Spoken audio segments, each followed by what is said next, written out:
Oh, Senhor Jesus. Deus, muito obrigado, Senhor. Obrigado, Deus.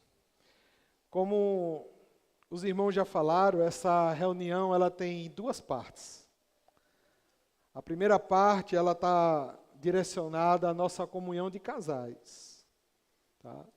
Ela foi destinada para que a gente pudesse convidar os nossos amigos, nossos parentes, casados, para que pudessem estarmos aqui, para nós desfrutarmos de uma palavra que fale sobre casamento, família. E nós trazemos um tema chamado O Amor é o Elo Perfeito. Queria convidar você que é casado, que veio hoje com a sua esposa, para ficar de pé, tá bom? Para nós orarmos.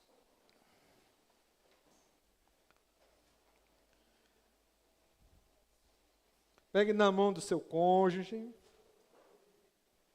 Você que está aqui, que não é casado, tá? Ore o Senhor, que o Senhor providencia. Né, irmã? Amém. Senhor Jesus, Deus nos abençoa, Pai, nessa noite. Que o Senhor fale grandemente conosco e nos ajude, Senhor, nessa caminhada a dois. Nós sabemos, Senhor, o quão importante é ter o Senhor em nossas vidas. Por isso, nos abençoa. Deus, nós queremos sim, Deus, a Tua presença. Para honra e glória do Teu nome. Jesus é o Senhor. Jesus é o Senhor. Podem sentar. Amém.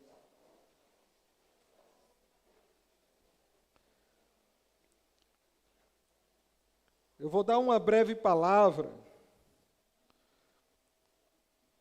em relação ao tema que nós escolhemos para essa comunhão de casais, que também vai servir para a palavra matrimonial. Então, quando nós encerrarmos a palavra, nós vamos dar início à cerimônia de matrimônio, a bênção, né? E essa palavra que eu trago está no coração de Deus porque se fala sobre o amor, se fala sobre Deus, porque a Bíblia diz que Deus é amor. Quem trouxe sua Bíblia e quer abrir comigo, está lá em Colossenses capítulo 3.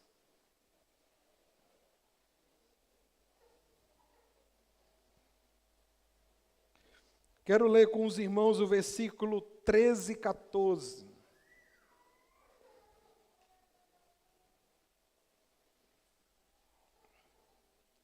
Que diz assim a palavra do Senhor: suportai-vos uns aos outros, perdoai-vos mutuamente, caso alguém tenha motivo de queixa contra outrem, assim como o Senhor vos perdoou, assim também perdoai vós. Acima de tudo isso, porém, esteja o amor, que é o vínculo da perfeição. Em uma outra tradução da Bíblia, fala que ele é o elo perfeito. O vínculo está falando sobre uma cola que une.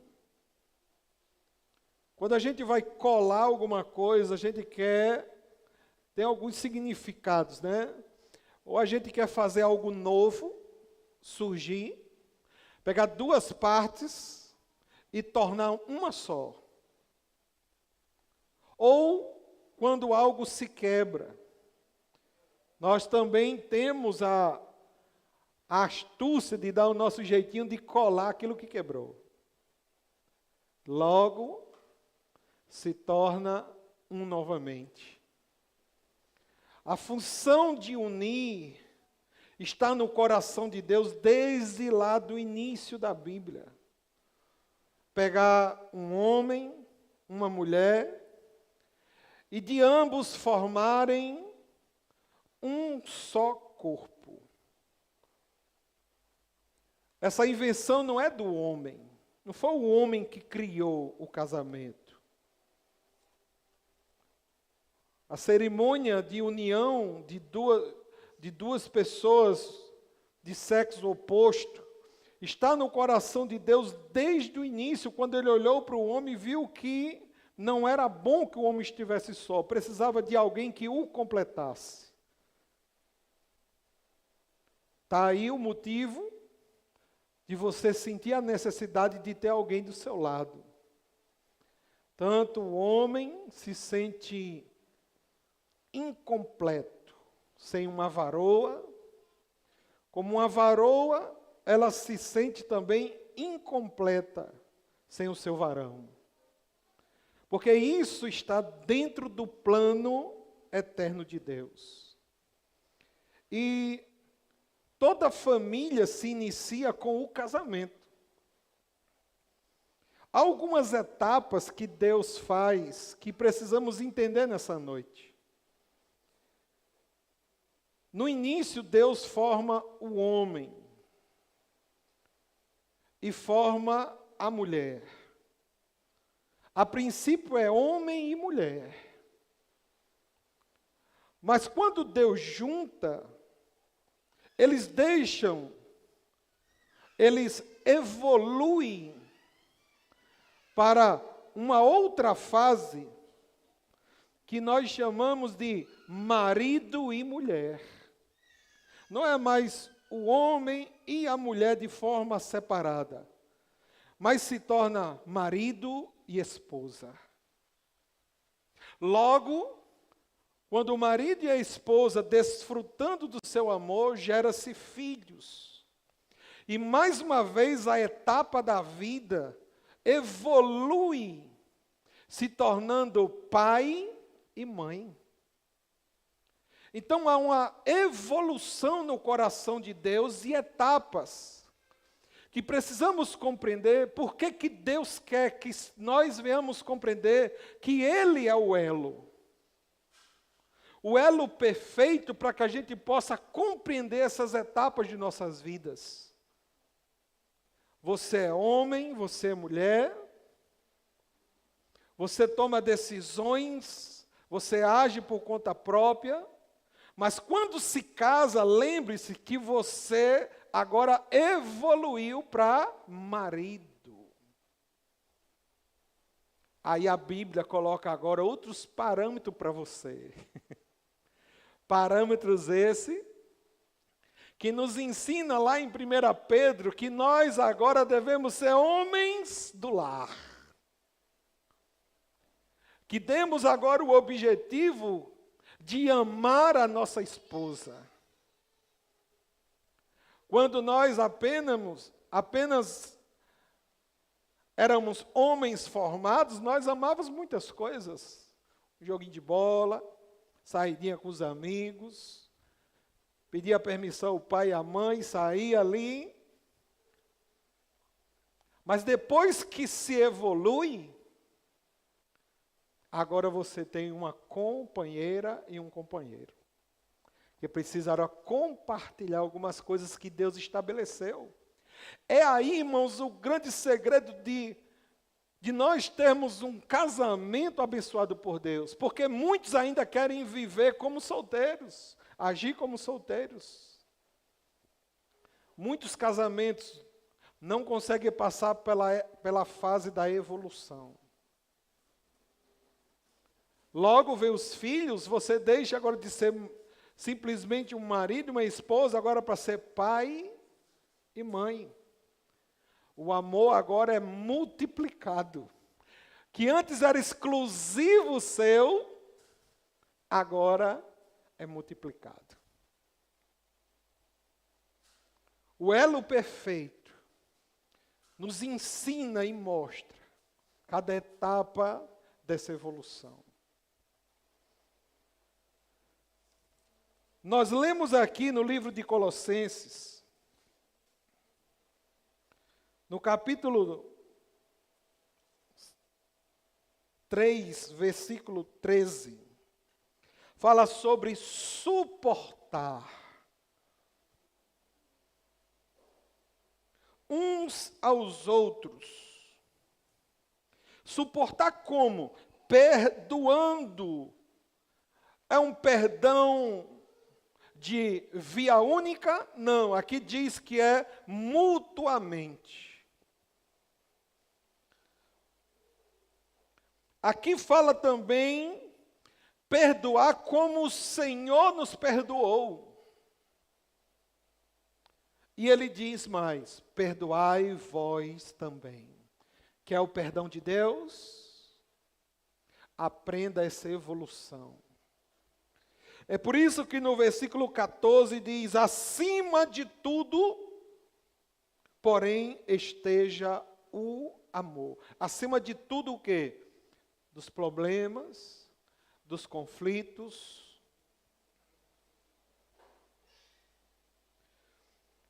Eu queria lhe falar sobre o locus da felicidade humana. Essa palavra locus é o lugar para nós sermos felizes que Deus elaborou. Esse lugar nós só encontramos na família, que é a base de todo o amor. A expressão do amor de Deus está na família. E esse amor, ele não vem pronto. Ele precisa ser fabricado. Dia após dia. Dia após dia. Por isso que a Bíblia, ela relata o casamento como uma pequena igreja. Marido encabeçando sua esposa, representando Cristo, e a sua esposa como a igreja. E aí que vem o quê?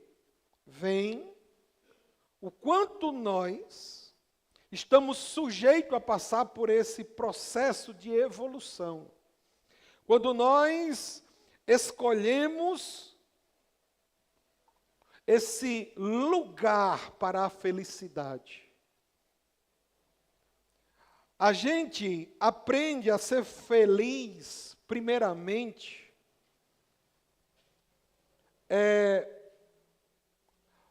a gente precisa conjugar esse verbo amor em todos os momentos da nossa vida. Na comunhão a dois, ele precisa ser expresso na nossa casa, no canto da nossa cozinha, no calor do quarto, no frescor de uma varanda. Esse verbo amor, ele precisa ser prático e conjugado todos os momentos de nossa vida, porque a tendência dessa evolução é nós esquecermos o papel que nós estamos assumindo naquele momento. Por isso que a casa, ela é o primeiro lugar para se gerar o amor verdadeiro. Em meio a muitos conflitos, pensamentos e ideias diferentes, mas Deus juntou você e sua esposa para que você aprenda que o elo perfeito para permanecermos juntos ainda é Deus. O amor é o que deve nos unir. Se estamos perdendo esse elo, trazemos consequências. Por isso que eu posso dizer que minha casa é um lugar de vida e da experiência do amor. Você pode dizer isso comigo? Minha casa é um lugar de vida e da experiência do amor. É por isso que na nossa casa nós precisamos criar um ninho. Criar um ninho de afetividade. Com ações e coisas práticas. Esse ninho precisa ser formado por esse casal diferente. O que você gosta? Que é diferente da sua esposa? Eu gosto de coisas mais frias, minha esposa gosta de coisas mais quentes, e agora? Eu gosto muito de água gelada, ela gosta de água mais quente. Ela gosta de um feijão menos temperado, eu gosto de um feijão mais temperado. E agora? O ninho precisa ser formado. Mas como eu vou formar esse ninho com algumas diferenças? É aí que vem o elo. O elo perfeito. Que faz eu me moldar, porque acima de qualquer outra coisa, acima de tudo, do meu gosto, da minha vontade, eu preciso aprender que existe um elo perfeito acima de tudo. Para que o meu relacionamento, o meu casamento, a minha família desfrute de paz, eu preciso entender que eu não posso perder o vínculo com esse elo perfeito. Que nome você daria ao seu lar hoje? Hoje. Como você chamaria hoje a sua casa? Seria um lugar de amor ou um lugar com contendas? O primeiro lar que Deus criou se chamou Éden. Um jardim perfeito. A nossa casa precisa fabricar a felicidade. Não pense você que a felicidade vai vir pronto, não. Minha esposa vai fazer o que eu gosto. Ela tem o mesmo pensamento. Meu marido só vai fazer o que eu gosto. Assim nós vamos viver felizes se ele fizer só o que eu gosto. A felicidade não vem dessa forma. Porque temos pensamentos diferentes, vontades diferentes, gostos diferentes. Mas o que foi que nos uniu? O amor. Eu olhei para ela olhou para mim. E desde esse dia em diante, nós não paramos de se olhar mais.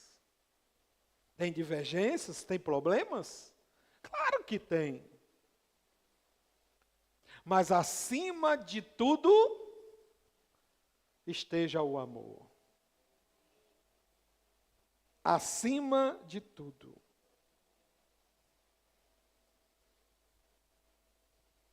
O casal precisa produzir esse ninho de sentimentos. O casal ele precisa gerar mais abraços, mais cheiros. O casal ele precisa gerar mais toques. Eu não falo de toque íntimo, eu falo de toques que tocam a alma. Que faça ela pensar em você. Eita, já já ele vem para casa. Sua esposa precisa ser tocada na alma. Seu marido precisa ser tocado na alma. Acaba tempo, acabou ir para casa, acabou ir para casa. Quero ver como é que está minha véia.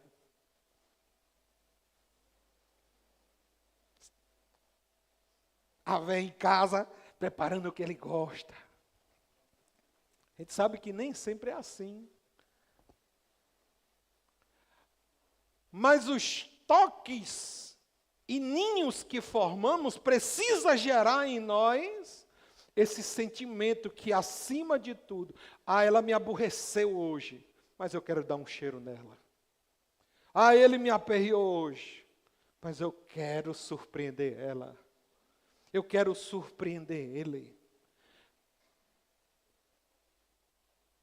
Às vezes um pedido de perdão é tão difícil de sair, porque bate o orgulho, um ego.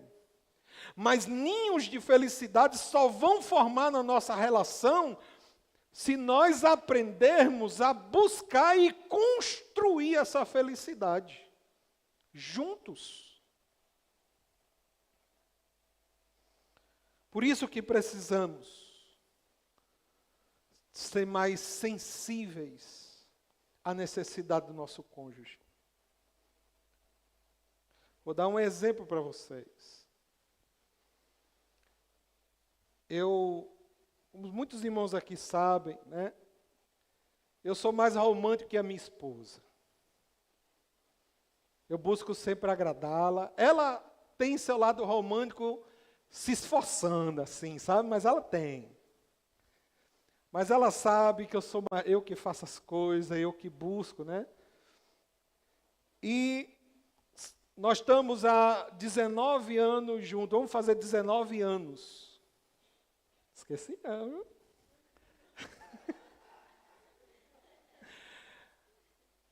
No dia 12 de junho, viu, homem? Esqueça a data não, viu?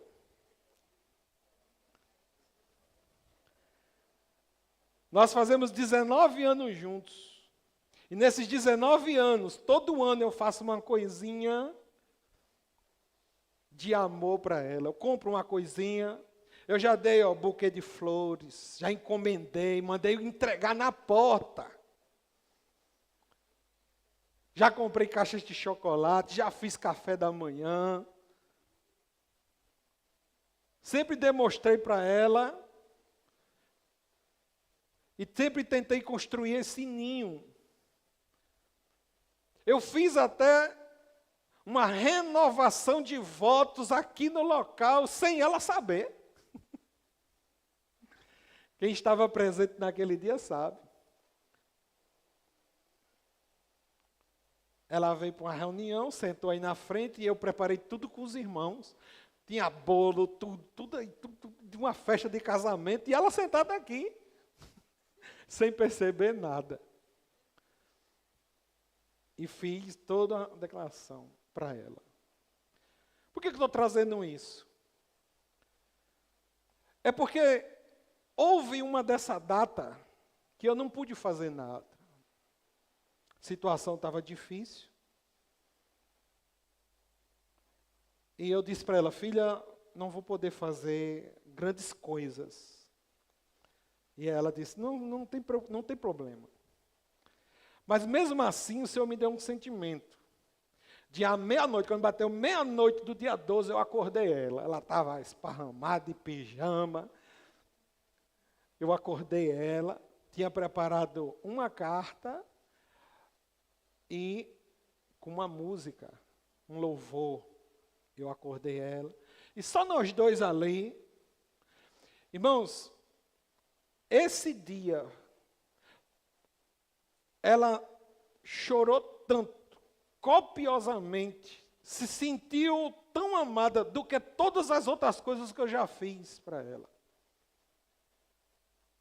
Coisas simples, mas que cativa, que cria-se um ninho de afeto, que nós, com o tempo, nós perdemos pela correria do dia a dia, pelo cansaço do nosso trabalho.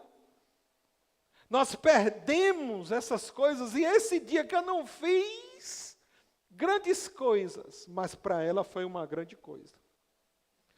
E eu trouxe uma cartinha e uma música de meia-noite. Ela chorava que nem uma criança, e eu fiquei preocupado. Sabe o que ela me ensinou com isso?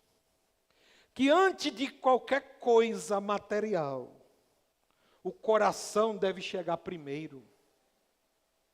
As nossas atitudes de amor, um abraço, um cheiro. Isso pode salvar o nosso casamento, salvar a nossa comunhão com os nossos filhos. Fazer uma mulher feliz não são coisas, mas é para ela se sentir bem amada. Uma mulher bem amada, ela é feliz.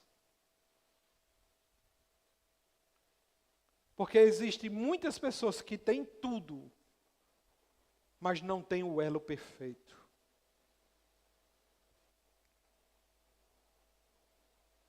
Nós precisamos entender que Deus é esse elo.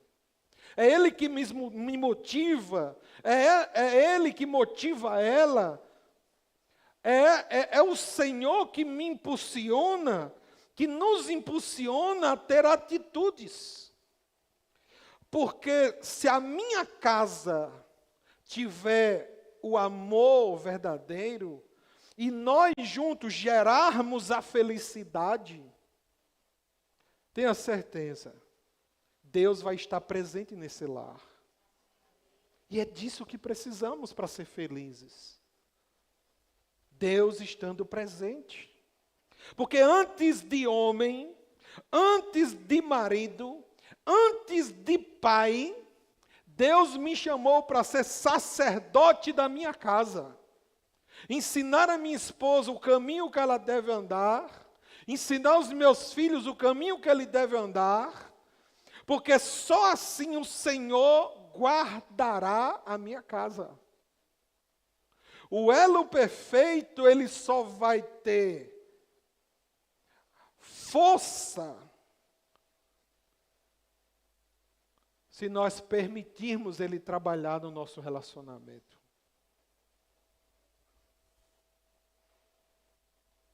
E todo casamento é uma escola. Todo dia a gente aprende algo novo. Principalmente a roupa delas, né? A gente nunca vê infinidade de roupa. Tem roupa que minha esposa usa, que eu digo, uxa, essa é nova. Ela, não, já deu, é nova.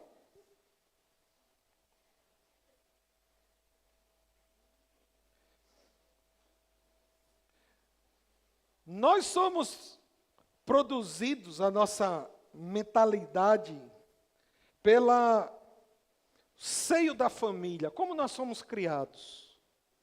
Eu fui criado de um jeito, ela foi criada de outra.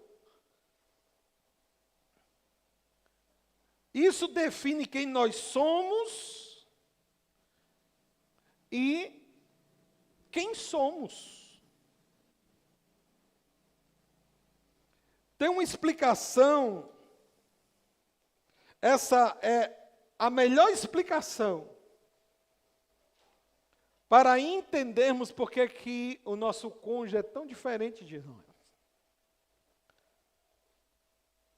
Mas uma coisa é certa, eu preciso entender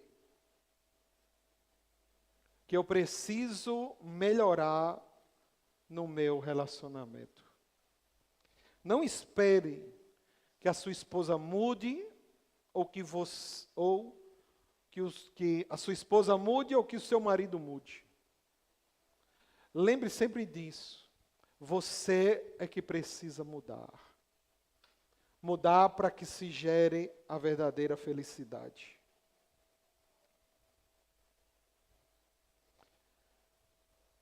A Bíblia nos ensina que Deus irá cobrar do marido. Você sabia disso? A responsabilidade da casa. O cuidado com a esposa. Quando Eva pecou no jardim, Deus não foi atrás de Eva, foi atrás de Adão. Um dia nós vamos estar diante do Senhor.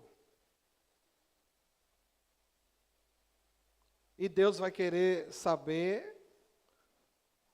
o que nós temos feito com a sua filha. Filha que eu falo é a sua esposa. O Senhor vai dizer assim, olha, Walter, eu te dei ela bonitinha, arrumadinha, feliz. O que você tem feito com ela? Você tem falado coisas que estão machucando sua alma. Você tem feito coisas que estão ferindo ela.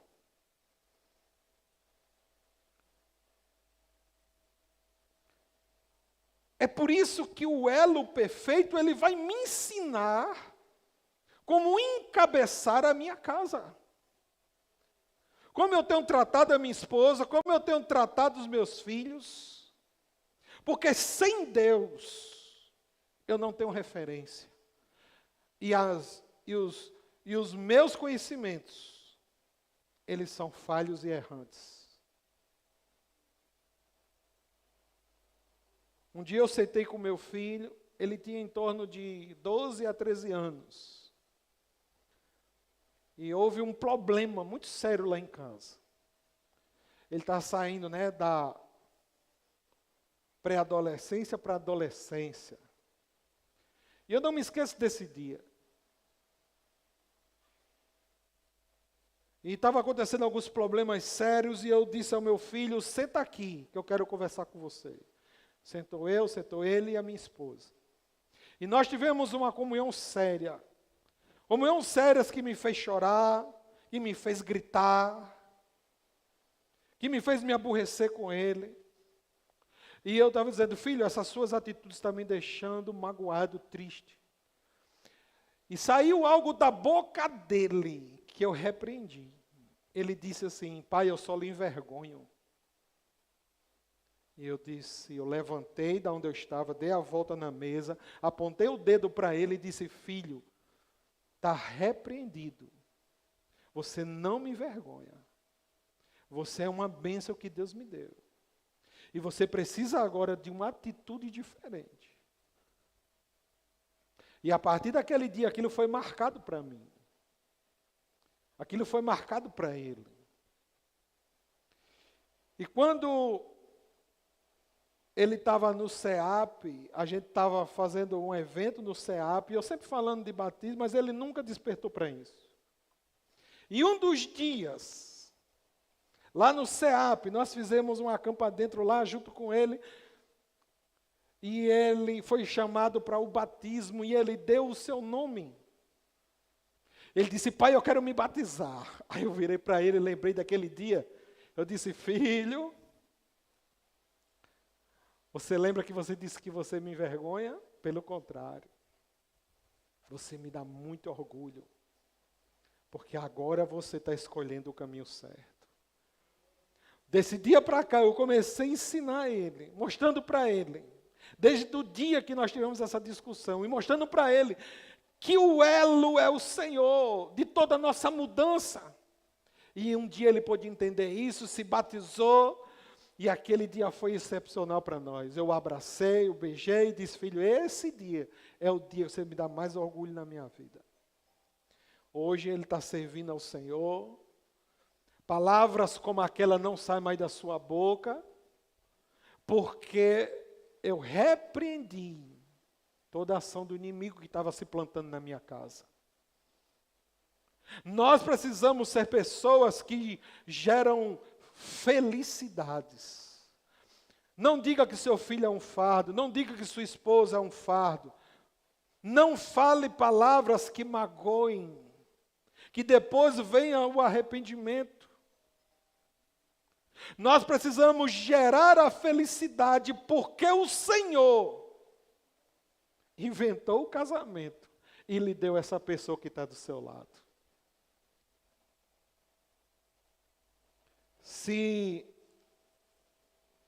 Para finalizar, eu tinha alguns versículos para ler, mas o Senhor está dando sentimento, eu vou concluir.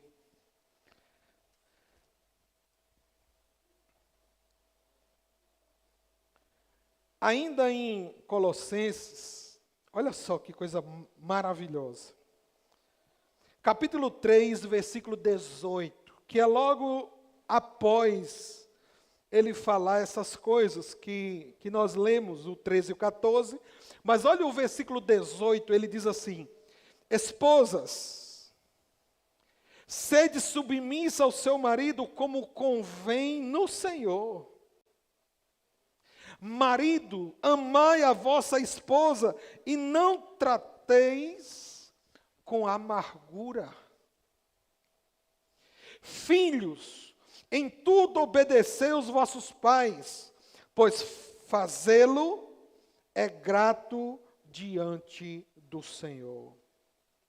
Pais, não irritei os vossos filhos, para que não fiquem desanimados.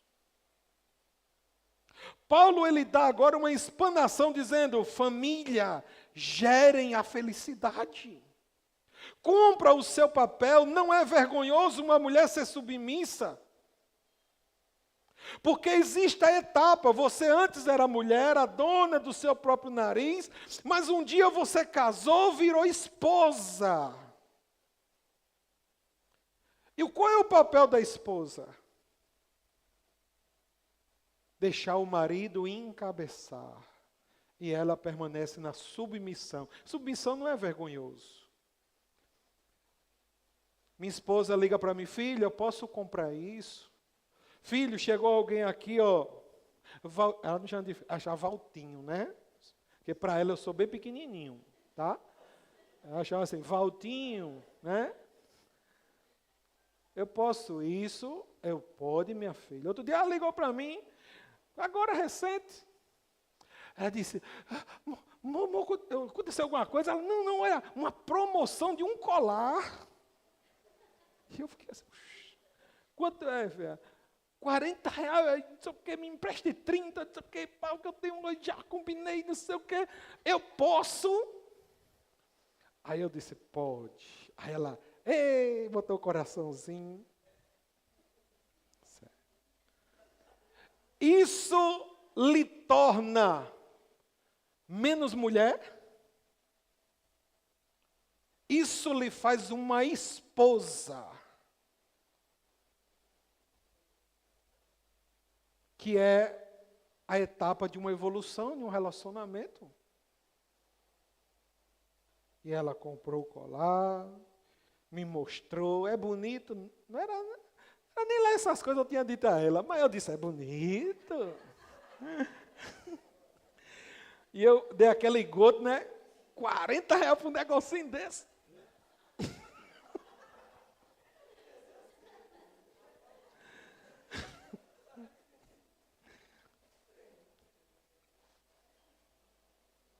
Mas nós precisamos construir esses ninhos. E quando fala de filhos, né? Eu quero finalizar para concluir esse ninho da felicidade, que é o elo perfeito, porque nossos filhos fazem parte do nosso amor, né? E eu quero concluir lendo justamente o versículo 20, dizendo: filhos, em tudo obedecei aos vossos pais. Pais, fazê-lo, pois fazê-lo é grato diante do Senhor. Pais, não irritei os vossos filhos, para que não fiquem desanimados. Se os seus filhos, preste bem atenção nisso que eu vou dizer. Se os seus filhos não pensar que quer ser um homem como você, um marido como você, um pai como você, se sua filha não quiser ser uma mulher como você,